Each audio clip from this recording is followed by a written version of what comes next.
اهدنا الصراط المستقیم۔ الحمدللہ رب العالمین والصلاة والسلام علی رسولہ الکریم، اما بعد۔ شیخ، سوال یہ ہے کہ حج سے جو لوگ واپس آتے ہیں تو اس کے بعد جو ہے اپنے پورے خاندان میں جو ہے دعوت کرتے ہیں، تو کیا ایسا کرنا جو ہے درست ہے؟ بسم اللہ الرحمن الرحیم، الحمدللہ والصلاة والسلام علی رسول اللہ، اما بعد۔ محترم ناظرین، جیسے کہ سوال میں آپ نے سنا، حج سے واپسی پر حجاج اپنے دوست و احباب کو، رشتہ داروں کو، اڑوس پڑوس کو، جماعت کے لوگوں کو دعوت کرتے ہیں۔ اس دعوت کا کیا حکم ہے؟ اب یہاں پر دو طرح کی دعوتیں ہوتے ہیں۔ ایک تو یہ کہ حاجی خود دعوت کرتا ہے لوگوں کو، اور ایک یہ ہوتا ہے کہ لوگ دعوت کرتے ہیں حاجی کو۔ کچھ تو حج سے پہلے کرتے ہیں، کچھ حج سے واپس آنے کے بعد۔ اہل علم کا اس بارے میں فتویٰ یہ ہے کہ یہ دونوں جائز ہے، کیونکہ یہ دونوں کا تعلق عادات سے ہے۔ ہمارے اپنے علاقے میں کیا کچھ چیزیں چلتی ہیں اس میں ہے، اس کا تعلق عبادات سے نہیں ہے، اور عبادات میں ہمیں منع کیا گیا ہے، عادات میں ہمیں کسی حد تک کھلا رکھا گیا ہے۔ لیکن سوال یہ پیدا ہوتا ہے کہ یہ دعوتیں جو ہوتی ہیں، اس میں بہت ساری چیزیں خرافات کے طور پر جو داخل کر دی جاتی ہیں۔ سوال اس کو لے کر اٹھتا ہے جس میں فضول خرچیاں ہوتی ہیں۔ مان لیجئے بندے نے بڑا ہال بک کیا، بلکہ پچھلے 2 سال یا 3 سال پہلے کی بات ہے، میرے پاس واٹس ایپ پر ایک باقاعدہ کارڈ چھپ کر آیا ہے۔ اس کارڈ میں باقاعدہ پورا شیڈول بتایا گیا ہے کہ اتنے بجے گلپوشی ہوگی، اتنے بجے یہ ہوگا، پھر کھانا ہوگا، پھر رخصت، یہ سب چیزیں جو ہے۔ اب وہاں پر جو گلدستے پیش کیے جاتے ہیں یا ہار ڈالے جاتے ہیں، چند ہی منٹوں کے بعد وہ سارے ہار روندے جاتے ہیں، ختم کیے جاتے ہیں، پھینکنے میں چلے جاتے ہیں، جو کہ کلی طور پر فضول خرچی ہے۔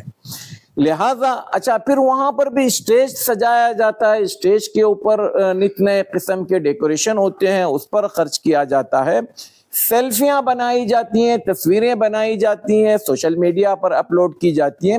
اس کے کئی ایک نقصانات ہیں۔ مان لیجئے اس میں آپ کے پاس شاید پیسہ بہت ہے اور آپ خرچ کرنا چاہتے ہیں، اور کہیں نہ کہیں معاف کیجئے کچھ نمائش بھی کرنا چاہتے ہیں، لیکن ہمارے حاجیوں میں بہت سارے حاجی ایسے ہوتے ہیں جنہوں نے بڑی مشکل سے حج کا پیسہ جمع کیا اور بڑی مشکل سے وہ حج کر آئے ہیں۔ یہ اس طرح کی چیزیں ہوتی ہیں تو اب ان کے وہ احساس قہتری میں مبتلا ہو جاتے ہیں، اور انہیں ایسا محسوس ہونے لگتا ہے کہ انہوں نے حج کر آ کر اتنی بڑی دعوت کیا اور ہم نے کچھ نہیں کیا۔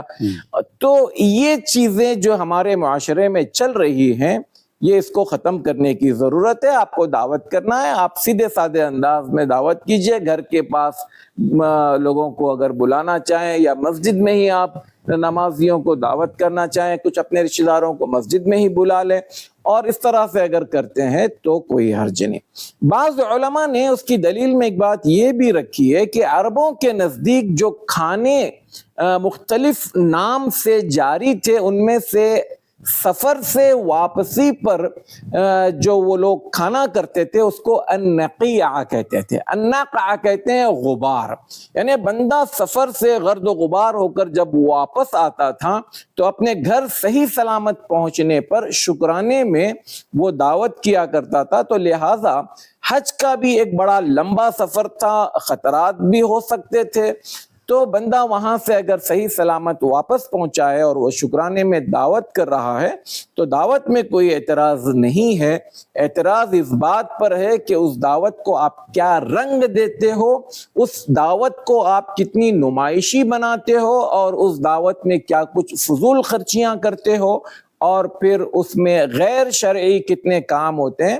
ان سب کی بنیاد پر پھر حکم لگایا جائے گا کہ اس طرح سے کرنا صحیح ہے یا غلط۔ ایک چیز اور بھی عام طور پر لوگ پوچھتے ہیں کہ حاجی جب حج کر آئے تو اس کو ہم کیا کہیں۔ عام طور پر لوگ حج مبارک کہتے ہیں، تو اس کے بجائے جو چیز اہل علم نے لکھا ہے وہ یہ ہے تقبل اللہ حجکم، یا پھر حجا مبرورا وسعیا مشکورا، یہ لفظ استعمال کرنا چاہیے۔ اس کے علاوہ اگر کسی کو یہ نہ کہنے آئے تو وہ حج مبارک ہو، اللہ تعالیٰ حج قبول فرمائے، اللہ تعالیٰ آپ کی عبادتوں کو قبول فرمائے، اس طرح کے دعائیہ کلمات بھی آپ دے سکتے ہیں۔ اللہ تبارک و تعالیٰ ہم سب کو دین اسلام کے جو چھوٹی بڑی باتیں ہیں اس پر بھی عمل کرنے والا بنائے، آمین۔ السلام علیکم ورحمۃ اللہ وبرکاتہ۔